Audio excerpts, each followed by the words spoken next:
आपण पाहत आहात EDTV, बातमी अशी जिच्यावर तुम्ही ठेवणार विश्वास। ज्ञानासोबत संस्कार आणि संस्कारासोबत कार्यक्षमता वाढवणे, या विद्यामंदिरातून बाहेर पडलेला विद्यार्थी स्वतःच्या पायावर उभा राहील त्या पद्धतीचे व्यवसायाभिमुख शिक्षण देणे एवढेच नव्हे तर आंतरराष्ट्रीय दर्जाचे मराठवाड्यातील शिक्षक, शिक्षण, क्रीडा आणि प्रयोगशाळा असलेली ज्ञान संजीवनी फाउंडेशनची स्कूल ही एकमेव आहे, असा दावा या फाउंडेशनचे संचालक डॉक्टर बळीराम बागल यांनी केला आहे।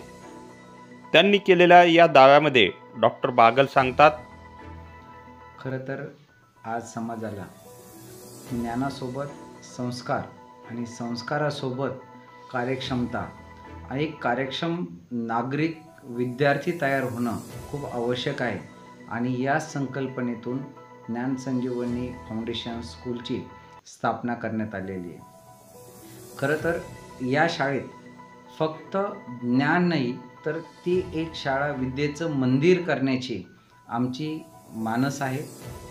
या शाळेमधून एक नुसता विद्यार्थी नाही तर भविष्याचा एक सुजाण, सुसंस्कृत, कार्यक्षम असा एक भारतीय नागरिक तयार करण्याचा आमचा मानस आहे आणि त्याचमुळे या ज्ञान संजीवनी फाउंडेशन स्कूलची स्थापना केलेली आहे। या शाळेमध्ये परिसर 5 एकरमध्ये अद्ययावत परिसर आहे। यामध्ये आपण इंटरनॅशनल ग्रेडचे जे काही कॅम्ब्रिज सिलेबस आहे त्या सिलेबस थ्रू विद्यार्थ्यांना ज्ञान देणार आहोत आणि हे सर्व ज्ञान हे प्रात्यक्षिक रूपात देणार आहोत।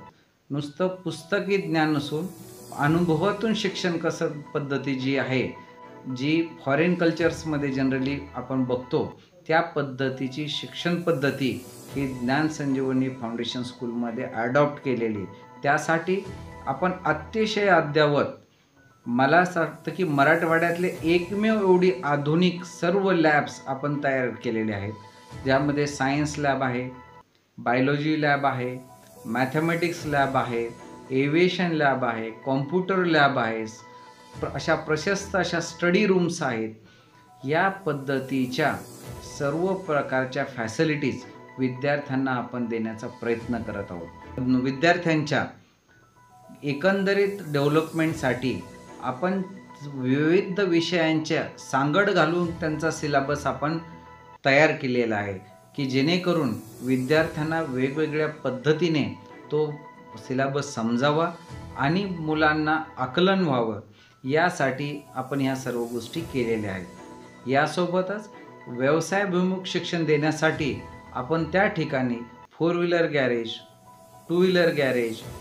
आपल्या घरामधल्या ज्या काही वस्तू असतात त्यांचं रिपेरिंगचं टीचिंग असेल, कॉम्प्युटर रिपेरिंग असेल, या पद्धतीचे शिलाई काम असेल, विणकाम असेल, या पद्धतीचे नाना विषयाचे ज्ञान आपण विद्यार्थ्यांना देणार आहोत की जेणेकरून विद्यार्थीच ह्या स्वतः एक आपल्या पायावरती उभा राहण्यासाठी सक्षम होईल आणि त्याला कधीच भविष्यामध्ये बेरोजगार आहोत या पद्धतीची भावना तयार होणार नाही। हे सर्व करण्यासाठी त्या ठिकाणी एकदम अतिशय अनुभवी असा स्टाफ आहे। त्यामुळे या विद्यार्थ्यांना ज्ञान देण्यामध्ये निश्चितच त्याचा फायदा होतो। या शाळेची सुरुवात जरी असली पण या शाळेची ही पुढील डेव्हलपमेंट हे प्रत्येक गोष्ट म्हणजे तिथे खेळ असेल तर तो इंटरनॅशनल ग्रेडचा असेल, तिथे एज्युकेशन असेल तर कॅम्ब्रिजसारखं इंटरनॅशनल ग्रेडचं एज्युकेशन्स आहे, तिथे टीचर्स असतील तर तेही तेवढेच कॅलिबरचे टीचर्स आहेत आणि या सर्वाचा मेळ घालून विद्यार्थ्यांपर्यंत जास्तीत जास्त ज्ञानार्जन होणं, नुसते ज्ञानार्जन नाही आहे तर त्यांनी सुसंस्कृत होणं, त्यांनी यासाठी आपण प्रत्येक शनिवारी योगा ट्रेनिंग असेल, त्यासोबत संस्कार शिबिर्स असतील, मुलांना वेगवेगळे व्यवसायाचे ज्ञान असेल शेतीसहित, या पद्धतीचे शिबिरं आपण प्रत्येक हप्त्याला घेत असतो आणि यामधून विद्यार्थीच नाही तर एक भारताचा नवीन पिढी तयार करण्याचा एक मानस निश्चितच ज्ञान संजीवनी फाउंडेशन स्कूलचा आहे आणि तो करण्यासाठी सर्व ज्ञान संजीवनी फाउंडेशन टीम ही सज्ज आहे। विद्यार्थ्यांना एक शिक्षणाची आवड निर्माण व्हावी आणि प्रत्येक गोष्ट प्रत्येक शिक्षकातून समजावी, यासाठी आपण मुलांना डी फॉर डक शिकवायचे तर आपण तिथे लाईव्ह डक्स ठेवलेले आहेत.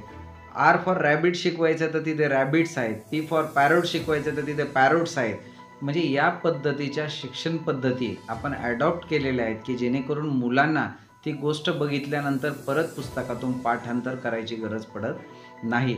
त्यासोबत जे मुलं पुढील वर्गात जातात त्यांच्यासाठी जसे की ग्रहण असेल, ज्याला आपण इक्लिप्स म्हणतो, ह्या सगळ्या गोष्टी फक्त पुस्तकात शिकण्यापेक्षा त्यांनी लाईव्ह बघावं. याच्यासाठी 3 टेलिस्कोप आपण चांगल्या क्वालिटीचे 3 टेलिस्कोप घेतलेले आहेत की जेणेकरून सर्व तारे ग्रह हे मुलांना लाईव्ह दाखवण्यात येणार आहेत आणि जेणेकरून मुलांचा त्याच्याबद्दलचा अभ्यास हा निश्चितच एक समजून उमजून होईल. दुसरी गोष्ट, त्या ठिकाणी आपण टेलिस्कोपच नाही तर मायक्रोस्कोप सगळ्या पद्धतीचे, म्हणजे सिंपल मायक्रोस्कोप असेल, डिजिटल मायक्रोस्कोप असेल, ॲडव्हान्स मेडिकल मायक्रोस्कोप असेल, या पद्धतीचेही सगळ्या मायक्रोस्कोप आपण तिथे ठेवलेले आहेत की जेणेकरून मुलांचे ते बघून त्यांच्या ज्या काही संकल्पना आहेत त्या पूर्ण होतील आणि निश्चितच भावी आयुष्यामध्ये ते वेगवेगळे रिसर्च असेल, संशोधन असेल, याच्यामध्ये त्यांना वाव मिळेल. यासोबतच सर्व म्युझिकल इन्स्ट्रुमेंट प्लस सगळे प्ले झोनमध्ये इंडोर्स आणि आउटडोअर्स गेम्स याचे सगळे इन्क्लुडिंग टर्फ, या सगळ्या फॅसिलिटी या शाळेमध्ये उपलब्ध आहेत आणि विद्यार्थ्यांना त्या सर्व फॅसिलिटी ह्या फ्री ऑफ कॉस्ट आहे. त्यामुळं विद्यार्थी हा एक घडण्यासाठी निश्चितच फायदा होईल. We can see here it is a pendulum model of length. First we are seeing this one. Its length and width is same and the ball size and the length of thread is same. Now we will swing it. We can see that it is going same distance. It is going with it. Okay. Now we will take this ball. Its length there it is same. I will take again it is like this. It is also going same. Now we will take this. Its length is big and its length is short. Then I stick here. The light is big because the steel is good conductor. Therefore the light is big. Then I take wood. The light is not blink because the wood is bad conductor. Therefore light is bad. Light is do not blink.